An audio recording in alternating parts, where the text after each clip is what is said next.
Hello everybody, it is Eric back with another video. Alright guys, I'm at work, I have a little break here, and I've got a little flu here, so I will try to do a video, short one, just to give some thoughts about Cincinnati, who is just around the corner. The 7th most 1000 tournament of the year. We all know Toronto last week won by Jannik Sinner. Jannik Sinner, who won his biggest title of his career. Which is not a surprise. We all know Jannik Sinner is a tremendous good tennis player with a big hitting. He's a great ball striker. So it was just a matter of time where Jannik Sinner will win his first Master 1000 title, and for sure that will not be his last. So now, and in Toronto, in Canada, we saw that Alcaraz lost in quarterfinal against Tommy Paul, which that was a little surprise, according to me, but not huge of a surprise. Before talking a little about Cincinnati, I'll give some thoughts about Carlos Alcaraz.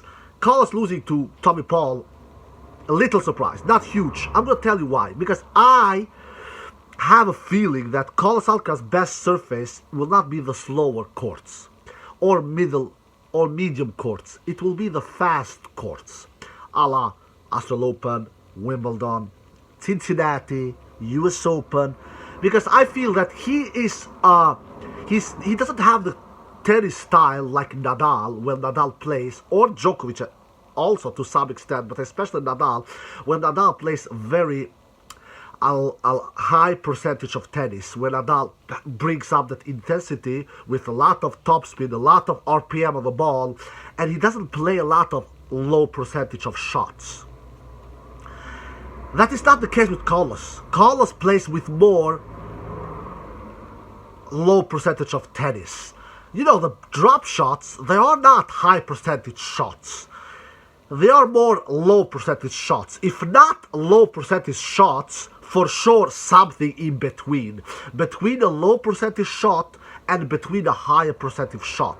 It is something in between, more of a low percentage shot. Because doing great drop shots is not easy.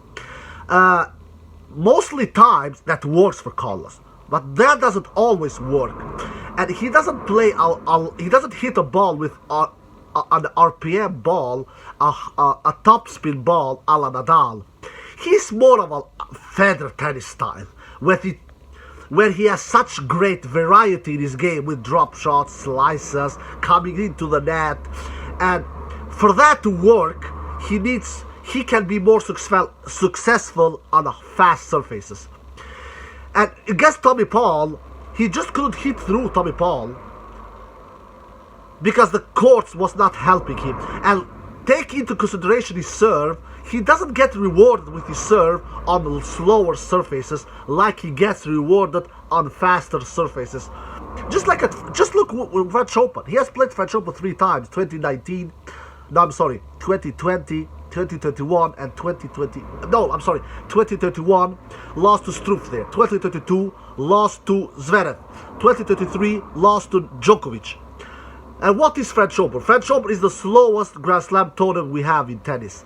And he has not played even a final at French Open in 3 attempts. Wimbledon, he has played Wimbledon 3 times. And in those 3 times, he has already won Wimbledon, which he did earlier this year, Carlos Alcaraz. So enough about Carlos. I think the Carlos Alcaraz best surface will be fast surfaces.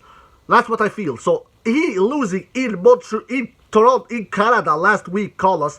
I'm not surprised. He lost first round last year, Carlos Alcaraz, against Cam Nori. Not Cam Nori, but he lost against Tommy Paul, the same opponent last year, but last year was in Montreal. So I'm not surprised that Carlos lost against Tommy Paul. Not huge surprise, at least. last week. So I think Collins will do better in Cincinnati. He didn't do great last year as well. I think he lost last year against Cam Newton, if I'm mistaken, Carlos Alcaraz in the quarterfinal. So I think he will do better. He can face Tommy Paul in the potential third round in Cincinnati, Carlos Alcaraz. But I think in this time around, I think Collins will beat Tommy Paul, because you know why? Because the Cincinnati surface is faster than the Toronto surface last week. Djokovic is back for the first time in Cincinnati since 2019 in 4 years. Djokovic, he had a full packed practice session on Saturday, and many of you, not many, some of tennis people around the world say that Djokovic, people doesn't like him. He doesn't get the stands, full crowd. He had a full crowd practice session on Saturday. Djokovic. I know Djokovic is not as huge of a rock star in tennis like Federer and like Nadal, but for sure he is a huge rock star. Who is packing the crowd? Who is packing the stands? Who is selling the tickets this time around? It is Djokovic and it is Alcaraz. The other players are not selling tickets like these two huge superstars. And who will win Cincinnati? It will be Djokovic or Alcaraz, nobody else. Alright guys, I hope you enjoyed the video. If you did, give it a thumbs up, subscribe, see you next time. Peace.